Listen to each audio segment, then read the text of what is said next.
Hey y'all, it's Anime K-Man. Today I'm going to be reviewing the 5th episode of Magic Girl Spec Cops Asuka, and this episode was... I liked it, but it was disappointing because I thought that this episode was going to be the one where the animators finally shine. They were going to go do something on the level of the first episode, which was pretty nice animation-wise. And I thought they were going to hit a home run. And at the start of the episode, it gave off that impression. The fight scene between Asuka and the two interrogators actually looked pretty good. It's after Asuka takes down one of them, and then goes into like a still shot slideshow. And then you have Kurumi versus Abigail. And then you have she uses two Halloween class creatures. And then they kick Kurumi's ass. But it's done in like a still shot slide, so I was thinking half the time, come on, animators, this is the fucking episode to just fucking go all out, and y'all didn't really load up on much, so. And that was the relatively disappointing thing about this episode, honestly. I mean, I expected more out of these animators. So, from an animation standpoint, it was pretty bad. Art was relatively decent, there was nothing off model, but that's about it. So, that department is bad. Now, I'd say the positive was the elements we got from the character standpoint. We got some character development for Asuka and characterization because Asuka finally accepts her destiny to accept the whole magic girl role completely because she wants to be part of the M squad now, so after the whole situation that Naozomi was in, because she learned she can't avoid it. And then with the dude that's in charge of caretaking of Asuka, I like how he gave off some of his honest feelings, saying that he wishes he didn't have to use Kurumi and Asuka. But they have to because humans just have limited capabilities. They cannot just do everything, even though they want to. So I kind of like that too. At the very least, now you have that individual acknowledging his limits. So, from a characterization standpoint, this episode did well, and character development standpoint. You can have Asuka mention to Kurumi that she originally didn't want to be a magical girl, and then that scene when you have young Asuka looking at a TV, a magical girl anime was pretty nice, I gotta say. Those were nice scenes. It gave us more insights into Asuka. Now, I also like how this episode, at the very least, did have also Abigail suffer too when her fingers were cut off by Asuka. These are nice elements. But the story is showing cracks of weaknesses because when you have Sachu, pretty much just when Asuka cuts one of the bad guy interrogators in half and then he gets all cutesy explaining the attack, I'm just thinking half the time, what the fuck? We don't need an explanation. It was a tense, immersive scene, and then all immersion was just slapped out of me when Sachu did that stupid ass narration thing, and I was like, oh god. It feels like the show is tone deaf sometimes when it does shit like that. And that isn't even the first time it did it. It did it last week too when Kurumi was opening the fucking door with acid and Sachu had to make the fucking explanation last week too. I did not like that shit. And here's another thing I didn't like about this episode. Now, it took me a while to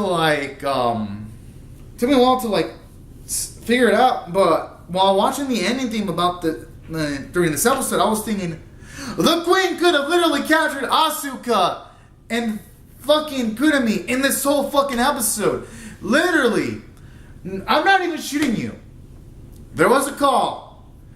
I mean, not a call. There was a sequence where Asuka was taking on these two interrogators. And you would think, in that situation, because the Queen has some epic speed feats apparently, because she was like far away and then she was there.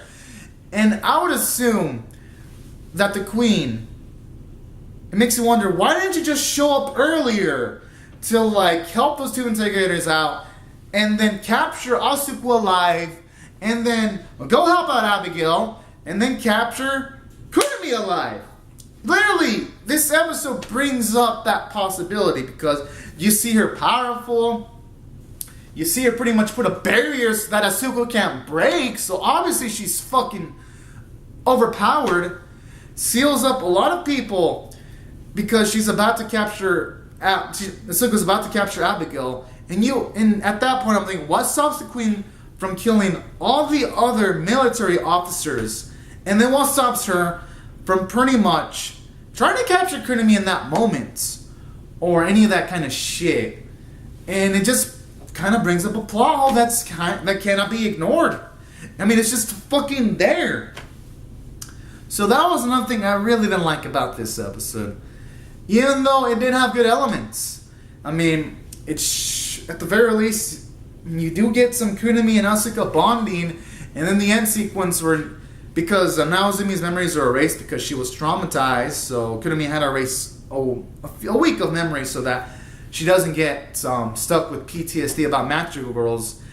And then I do like the sequence where Naozumi wants to invite Asuka to watch the movie that they were going to originally watch, because Naozumi wants to watch the movie, and then the scene where Asuka's crying was pretty sweet, because Asuka originally threw away the ticket they were going to watch the ticket that she was going to use to watch the movie with Naozumi because her memories are erased.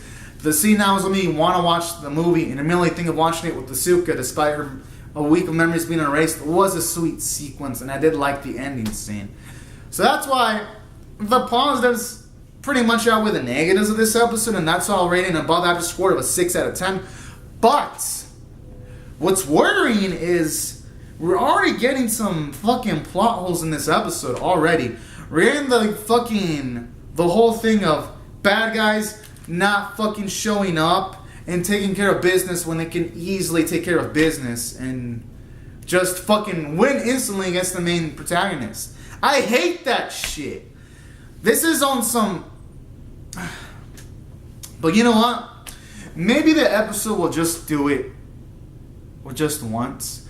But if I see that shit again, I don't know, I might just check out. But for now, I'm going to just say this episode was mostly positive. But the animation, the Queen plot hole, keep this episode from like a 9 or 8 status, and that's why I rated it a 6. Still a bit above average, but yeah, that's it though. It didn't really do anything above that. So anyways, guys and gals, these are my thoughts on the episode. Comment down your thoughts on the episode below in the comment section. Rate the video, subscribe if you want to see more reviews and reactions, and I'll see you guys later. Subscribe for more. Alright, thank you so much for watching, guys and gals. Bye bye.